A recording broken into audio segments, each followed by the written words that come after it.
బామ్మ, అమ్మాయి పల్లవి, ఇదేం సొబ్బే, ఎంత రుద్దినా నొరగ రావటం లేదు, అరిగిపోవటం లేదు. పల్లవి, ఏ సబ్బు తీసుకున్నావు బామ్మ? రిన్ సబ్బా, తుబ్లెక్ సబ్బా?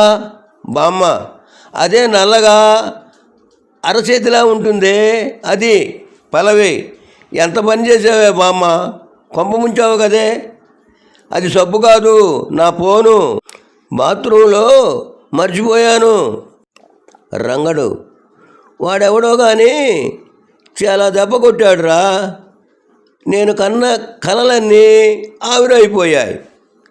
సుబ్బడు, ఏం జరిగిందిరా? రంగడు, ఒకడు భార్యను బస్సును ఎక్కిస్తూ బంగారం జాగ్రత్త, బంగారం జాగ్రత్త పదే పదే అంటుంటే బ్యాగులో భారీగా బంగారం ఉందనుకొని కష్టపడి బ్యాగ్ కొట్టేశాను. సుబ్బడు, నువ్వు సూపర్రా, మరి ఎందుకు ఏడుస్తున్నావు? రంగడు, మరి ఏడవకు ఏం చేయమంటావురా?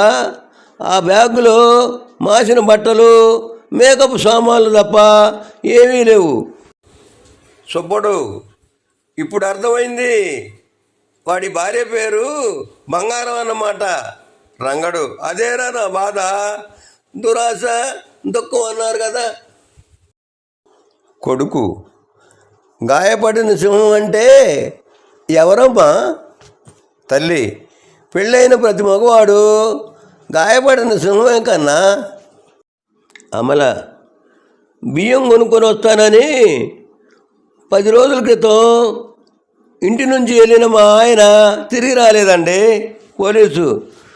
మరి ఇంతకాలం ఏం చేశారు మేడం?